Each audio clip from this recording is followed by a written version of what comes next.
नमस्कार दोस्तों, अभी परीक्षाओं का दौर चल रहा है। कुछ क्लासेस की परीक्षाएं शुरू हो चुकी है, कुछ की चल रही है और कॉम्पिटिटिव एग्ज़ाम्स तो होते ही रहते हैं। इन परीक्षाओं के दौरान कुछ बहुत महत्वपूर्ण बातें इस वीडियो में हम डिस्कस करेंगे।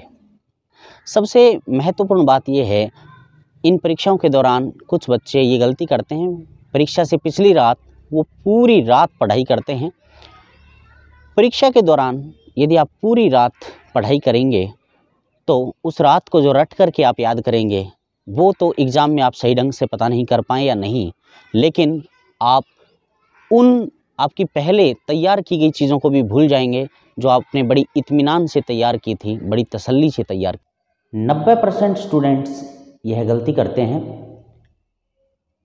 पूरे साल पढ़े नहीं और परीक्षा के पहले दिन पूरी रात भर पढ़ते हैं। यह गलती आपको नहीं करनी है, यह एक बहुत बड़ी मिस्टेक है। पहली बात तो यह है कि पूरी साल पढ़े नहीं हैं, यह केवल आपके मन का वहम है। आप विद्यालय भी गए होंगे और आपने कोई कोचिंग क्लासेस अटेंड कर रखी है, कोई ट्यूशन अटेंड कर रखी है, तो आप वहाँ भी गए होंगे, तो निश्चित रूप से आपने पर्याप्त अध्ययन किया है। और कोई भी स्टूडेंट हो उसके मन में यह बात ज़रूर रहती है कि मैंने पढ़ाई पर्याप्त नहीं की है, थोड़ा और वक्त मिल जाता तो मैं और तैयारी कर लेता। तो ये सभी के मन में रहता है, तो यह वहम ज़्यादा नहीं रखना है। आपने टेस्ट दिए हैं, उस दौरान भी पढ़ाई की है, टीचर्स ने भी आपको क्लासरूम में बहुत सारी चीज़ें बताई हैं, करवाई हैं, कुछ चीज़ें आपको क्लासरूम्स में भी याद हुई हैं। अर्धवार्षिक परीक्षा के दौरान आपने तैयारी की है, अपने साथी स्टूडेंट्स के साथ डिस्कशन से भी बहुत कुछ आपने सीखा है। तो कॉन्फिडेंस रखिए। मैं आपको एक वाकया मेरे जीवन का बताता हूँ जब मैंने यह गलती की। सेकंड ग्रेड का मैंने पहली परीक्षा दी थी, तब तो ये गलती नहीं की थी। मेरा चयन हो गया था और बाड़मेर में मैं सिलेक्टेड था, वहाँ ज्वाइन कर लिया था मैंने।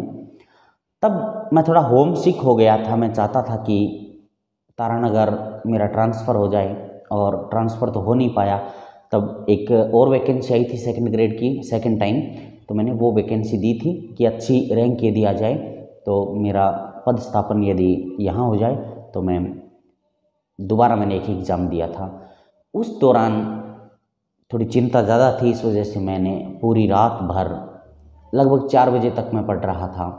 मेरा पेपर सुजानगढ़ था, इसलिए पिताजी ने मेरे को 5 बजे उठा दिया था। उनको मालूम नहीं था कि पूरी रात से पढ़ रहा था क्या, तो मैं केवल 1 घंटे नींद ले पाया था।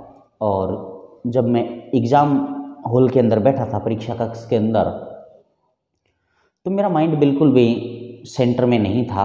प्रश्नों को पढ़ते समय मुझे बड़ा ध्यान लगाना पड़ रहा था और कुछ प्रश्न मेरे गलत होते होते बचे और 1-2 गलत हो भी गए होंगे। उस परीक्षा में मेरे 481 रैंक आई थी और 1-2 प्रश्न इस तरीके से मेरे गलत हो गए थे। यदि आपने परीक्षा के पिछले दिन ढंग से नींद नहीं ली है तो आपका माइंड उतना परफेक्टली वर्क नहीं करेगा। इसलिए परीक्षा की पहली रात आपको समय पे सो जाना है। 9:30 बजे, 10 बजे आप सो जाएं। 7-8 घंटे की नींद आपको ज़रूर लेनी है, इससे कम आप नींद नहीं लें, इससे अधिक की भी कोई आवश्यकता नहीं है। दूसरा पॉइंट ये है स्टूडेंट्स की परीक्षा के दिनों के दौरान आपको वो चीज़ें भूल करके भी नहीं खानी है जो आपको सूट नहीं करती हो। जैसे कुछ बच्चों को प्याज या गूंदली आदि बाएबादी करते हैं, उनको चक्कर आने लगते हैं, तो आपको भली प्रकार से पता होगा कौन सी चीज़ें आपको सूट नहीं करती है, तो वो बिल्कुल न खाएं, क्योंकि आपका दिन इससे ख़राब हो सकता है। मानिए कि आपने पिछले दिन वो चीज़ें खाई है और अगले दिन आपका सर दर्द करने लग गया, आपका एग्ज़ाम है, तो ये आपकी परफॉर्मेंस को ख़राब करेगा। इसलिए आपको नॉर्मल फूड लेना चाहिए, जिसमें जो आप हमेशा खाते आ रहे हो, जिसके आप आदी हो, जो आपको बिल्कुल भी प्रॉब्लम नहीं करता हो। एक जो गलती करते हैं स्टूडेंट्स, वो ये करते हैं कि नए कपड़े सिला लेते हैं और एग्ज़ाम में नए कपड़े पहन करके जाते हैं। तो ऐसा आपको लगभग नहीं करना है, ऐसे कपड़े नहीं पहनने जो आपको कंफर्टेबल नहीं हैं।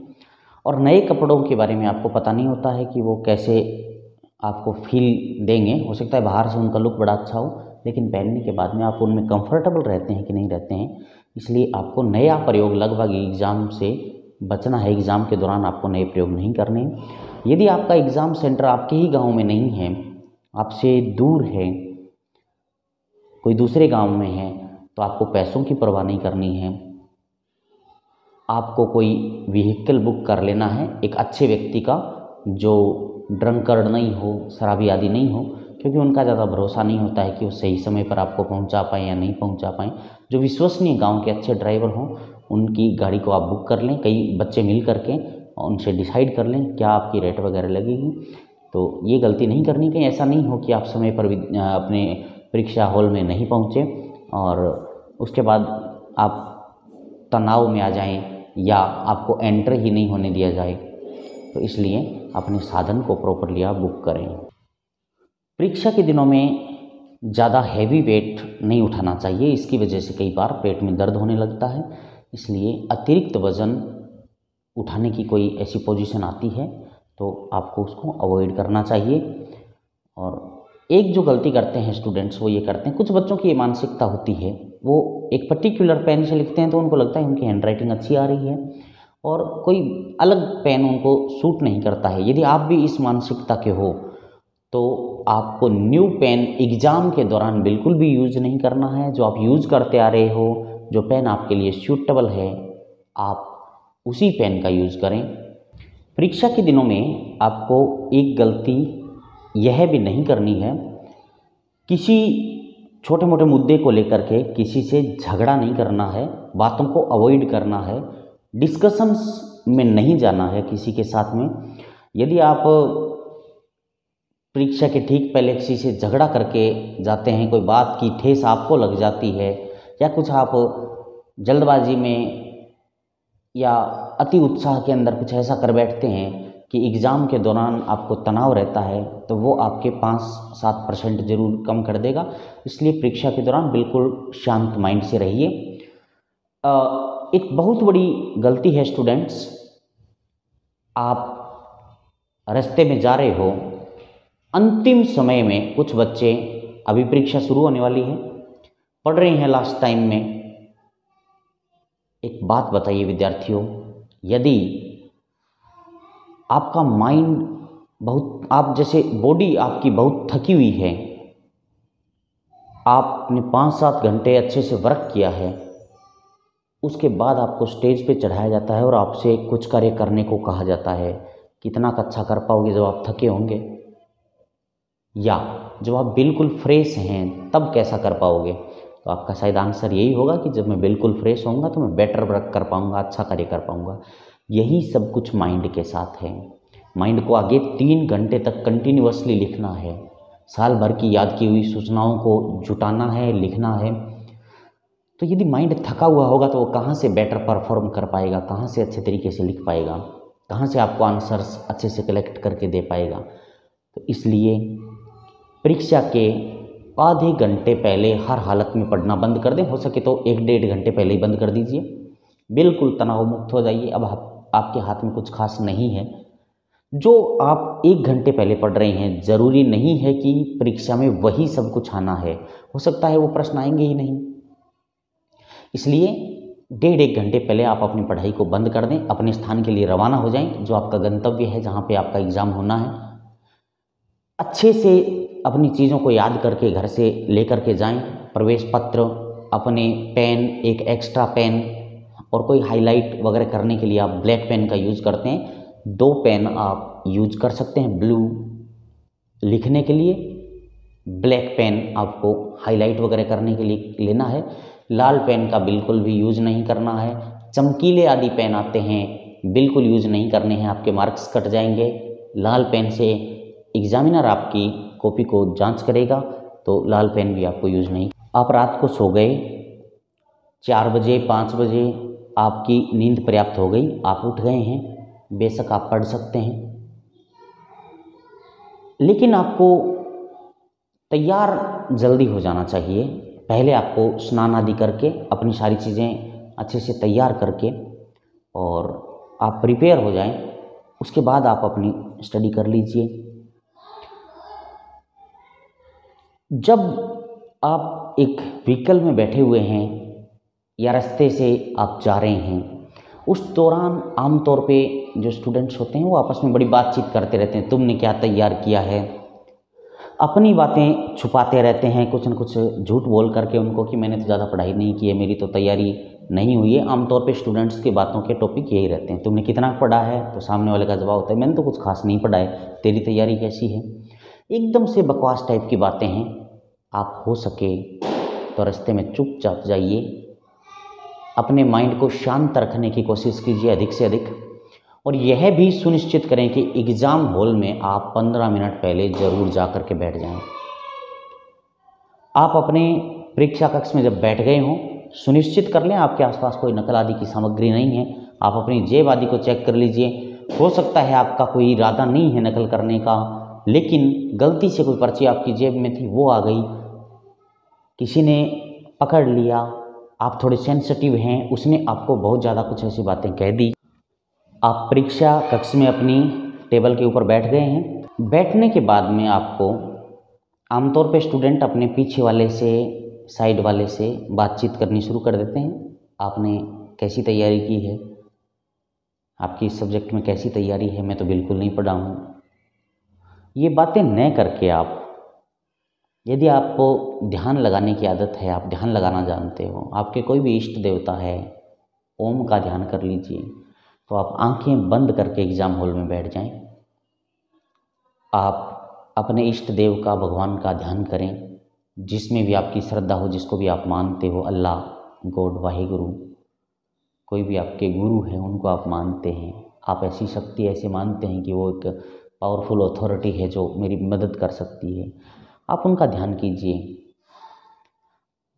आंखें बंद करके एकदम शांतचित्त होकर के एग्ज़ाम हॉल में बैठिए जब तक आपके हाथ में कॉपी नहीं आ जाती है, या कॉपी भी आ गई है, आपने रोल नंबर वगैरह लिख दिए हैं, अपनी सारी सूचनाएं भर दी है, लेकिन पेपर अभी आने में आपके पास समय है, तो आप आंखें बंद करके बैठ जाइए, सारी सूचनाओं को भूल जाइए, केवल ईश्वर में ध्यान लगाइए।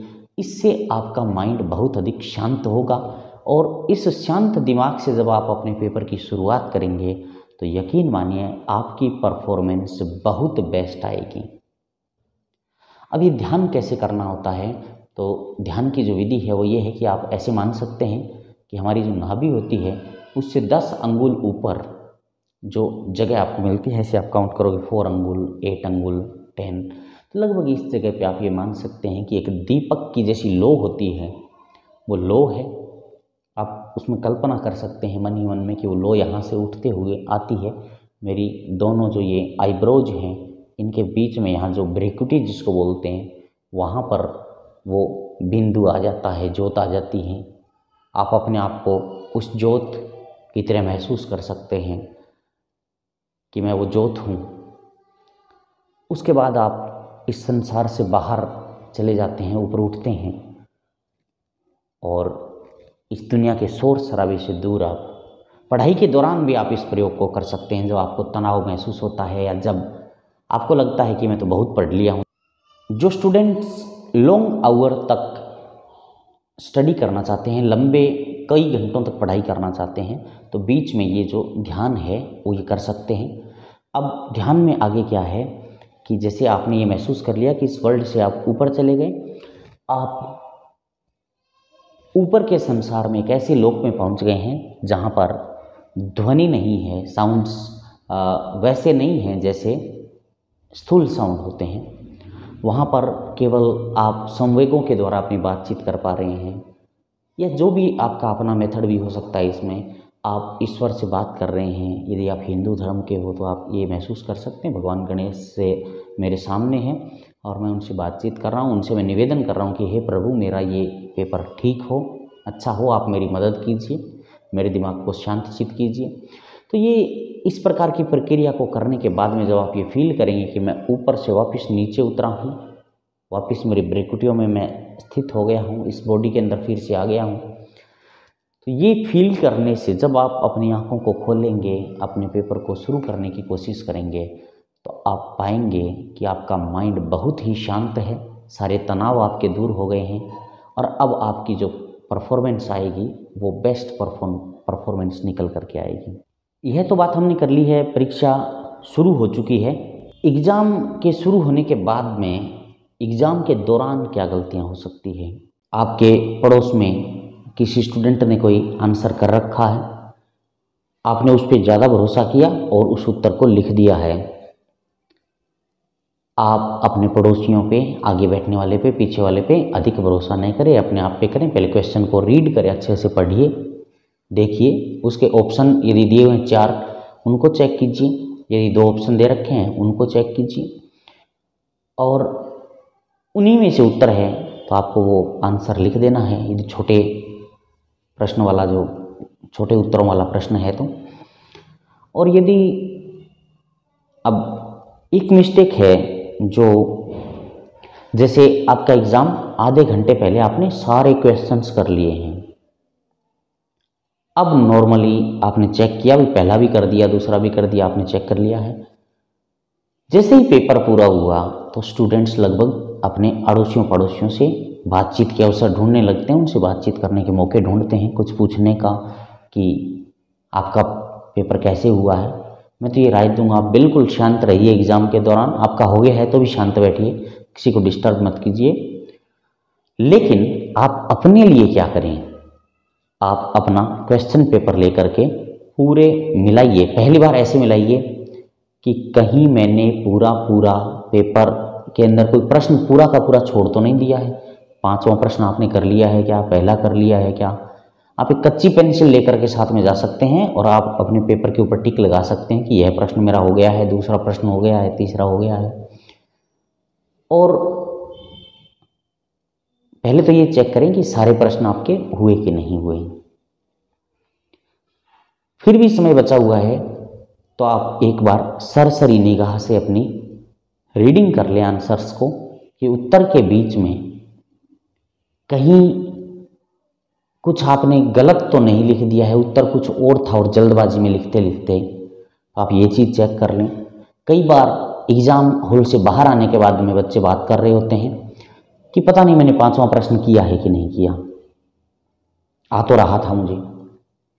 तो ये गलती भी आप न करें। अंत के समय में आप अपना पूरा जांच करते रहिए बार बार। परीक्षा के दौरान आपका कोई लॉन्ग आंसर है, उस उत्तर के अंदर आपने 6 लाइनें याद की थी, 5वीं लाइन तक आपको अच्छे से याद है, 6ठी लाइन आपको 2 शब्द याद है, उसके बाद की चीज़ें याद नहीं हैं। वो 2 शब्द लिखिए मत, उससे एग्जामिनर को पता चलेगा बच्चा कुछ भूल गया है। पहले ही पूर्ण विराम लगा दीजिए और उसको कंप्लीट कीजिए।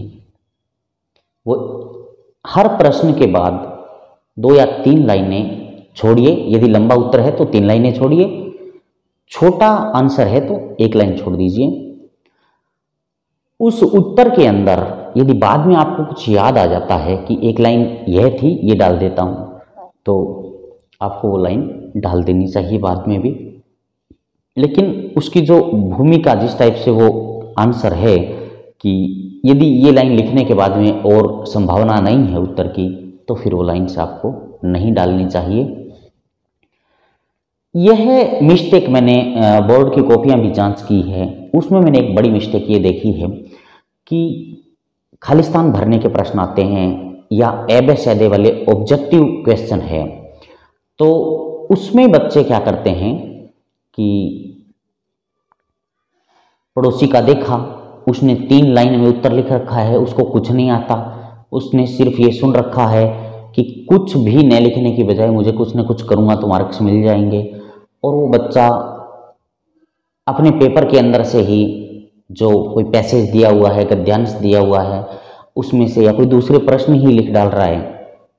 उत्तर तो केवल एक शब्द में आना है, ABCD में उत्तर देना है, एबीसीडी में देना है, और उसने 3 लाइन डाल रखी है। आपने भी अंधे होकर के उससे पूछा ये आ रहा है क्या, उसने कह दिया कन्फर्म हाँ मुझे ये आ रहा है, और आपने भी अंधे होकर ऐसे डाल दिया। ऐसी बेवकूफ़ियाँ भी आप न करें, अपने माइंड पे भरोसा कीजिए।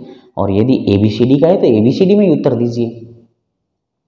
यदि ऑप्शन 2 दे रखे हैं, यह या यह ऑब्लिक लगा रखी है, बीच में आड़ी रेखा दे रखी है, तो उन 2 में से ही उत्तर होना है और कुछ उत्तर होने की गुंजाइश ही नहीं है, तो वही डालिए। आजकल का एक मैंने चलन देखा है, कुछ टीचर्स जो उस एग्ज़ाम हॉल में होते हैं, बच्चे उन पे बड़ा विश्वास करते हैं और इशारे इशारे में कुछ पूछ लेते हैं, वो टीचर या मैम आपको कुछ बता जाते हैं।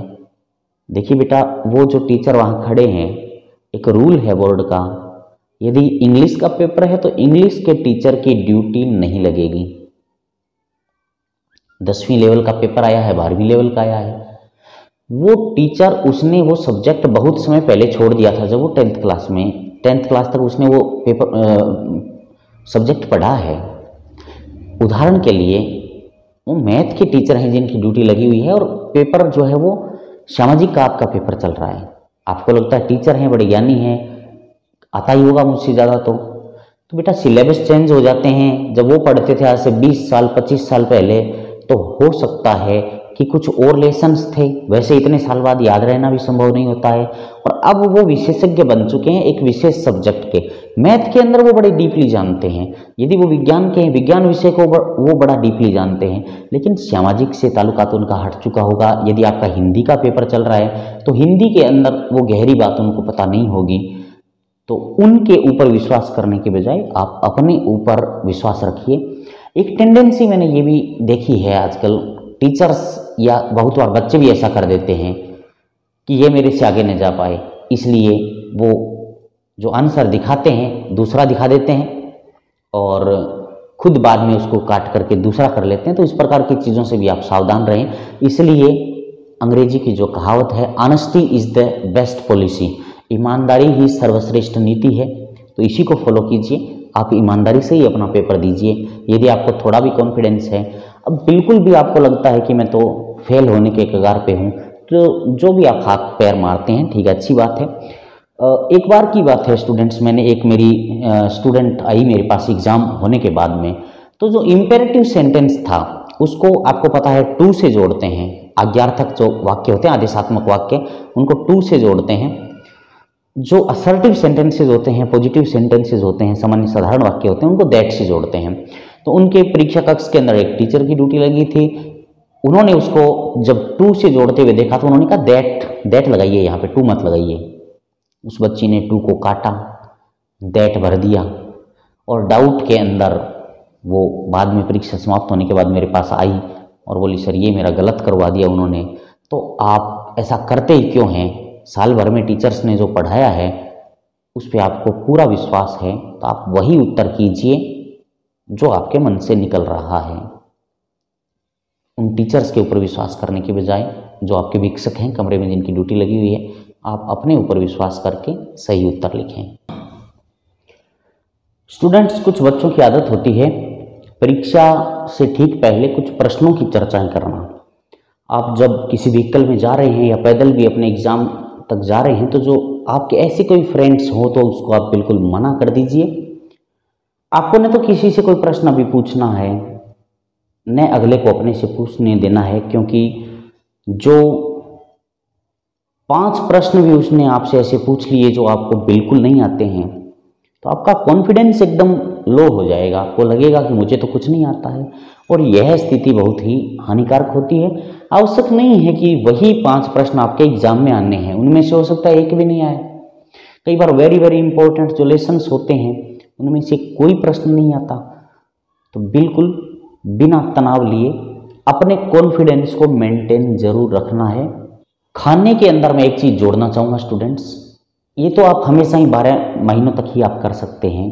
बाज़ार के अंदर हरा धनिया आता है, सब्जी के अंदर महिलाएं चूंट करके उसकी पत्तियां डालती है। वो हरा धनिया बहुत लाभदायक होता है दिमाग के लिए। अगर आप उसकी पत्तियां चबा सकते हैं, वो ठंडा भी रखता है, कूल रखता है माइंड को। और यदि आप चाय या कॉफ़ी के शौकीन हैं तो एग्ज़ाम के पहले दिन ही आप अधिक चाय और कॉफ़ी का सेवन बिल्कुल नहीं करें। वैसे तो आपको सारे नशे से बचना चाहिए, बीड़ी सिगरेट आदि से आपको दूर ही रहना चाहिए, लेकिन फिर भी कुछ बच्चे तनाव दूर करने का इनको साधन मानते हैं। तो इनके अंदर जैसे सिगरेट है आदि है तो निकोटीन, कॉफ़ी आदि के अंदर कैफीन, ऐसे पदार्थ पाए जाते हैं जो माइंड को सोने नहीं देते हैं। तो जो नींद, हमें लगता है कि हमें नींद अच्छी आ रही है, लेकिन साउंड स्लीप नहीं हो पाती है। सुबह जब उठते हैं तो कुछ बच्चे क्लासरूम्स में ही हम देखते हैं उबासियाँ ले रहे होते हैं, बावजूद पर्याप्त नींद लेने के, 7 से 8 घंटे की नींद उन्होंने अच्छे से ले रखी है, कईयों ने तो 9-9 10-10 घंटे सोए हुए हैं, फिर भी उबासियाँ मार रहे होते हैं। तो क्योंकि जो धुआं यदि अंदर जाएगा तो वो ऑक्सीजन की कमी करेगा, उसी से उबासियाँ आती है, शरीर टूटता हुआ सा महसूस होता है। तो नशे आदि से हो सके तो दूर रहे, यदि आप बचे हुए हैं तो बचे हुए ही रहें।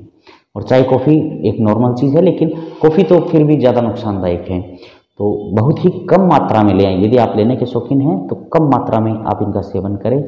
छाछ एक अच्छा उपाय है, माइंड को ठंडा रखती है, लेकिन एग्ज़ाम के दौरान 1 या 1.5 गिलास, यानी कम मात्रा में, अति किसी चीज़ की आप न करें। तला हुआ फूड जो होता है, फ्राइड चीज़ें, बाज़ार का फास्ट फूड एग्ज़ाम्स के दौरान बहुत ही हानिकारक है, क्योंकि फास्ट फूड जितने भी हैं, बर्गर, पिज़्ज़ा, मैदे से तैयार होते हैं। कचौरी, समोसे मैदे से तैयार होते हैं। मैदा पेट में जम जाता है, जो आपकी आंतें होती है उनके अंदर जम जाता है, यानी पेट को पूरी तरीके से साफ नहीं होने देता, फ्रेश नहीं होने देता, और वो चीज़ माइंड को हैवी करती है, सिर दर्द पैदा करती है। सिर दर्द की एक बड़ी वजह होती है कब्ज। तो इसलिए आप ये बिल्कुल भी न करें।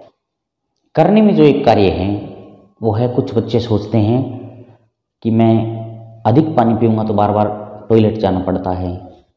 भले ही जाना पड़े, अधिक से अधिक पानी का सेवन आप करें। पानी मोस्ट इम्पोर्टेंट चीज़ है, शरीर के अंदर गर्मी पैदा नहीं होने देता है, तो इसलिए पानी अधिक मात्रा में पिएं।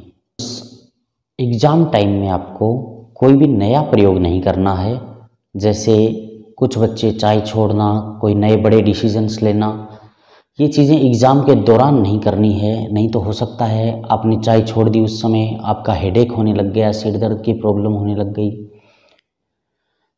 एग्ज़ाम्स के दौरान आपको कोई भी नई चीज़ सीखने की, जिनमें कोई खतरा हो, जैसे साइकिल चलाना, मोटरसाइकिल सीखना, स्कूटर, कोई 4 व्हीलर्स, कार वगैरह सीखना, यह कार्य भी नहीं करना है, क्योंकि उस दौरान यदि चोट लग गई तो आपके एग्ज़ाम डिस्टर्ब हो सकते हैं।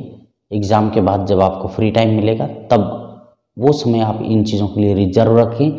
एग्ज़ाम के दौरान इस प्रकार की कोई भी रिस्क आप न लें। एक स्टूडेंट्स, ऐसी कोई चीज़ें, एक घटना मैं आपके साथ शेयर करना चाहूँगा। सेकेंड ईयर का एग्ज़ाम जब मैं दोबारा दे रहा था, सिलेक्शन होने के बाद जो एग्ज़ाम मैंने दिया था, उस दौरान मेरा भाई एक दिन मेरे पास आता है, और उसके साथ में एक लड़का आता है। वो लड़का एक मोबाइल लेकर के आता है, जिसमें वो दिखाते हैं कि देखिए आपको क्या दिखाते हैं। तो उसमें एक सोल्जर थे, भारत के फौजी थे, शायद हेमराज नाम था। तो पाकिस्तान के किन्हीं आतंकवादियों ने उनका सिर काटते हुए वीडियो बना रखा था, और वो वीडियो उन्होंने मुझे दिखा दिया। वो ओरिजिनल वीडियो था।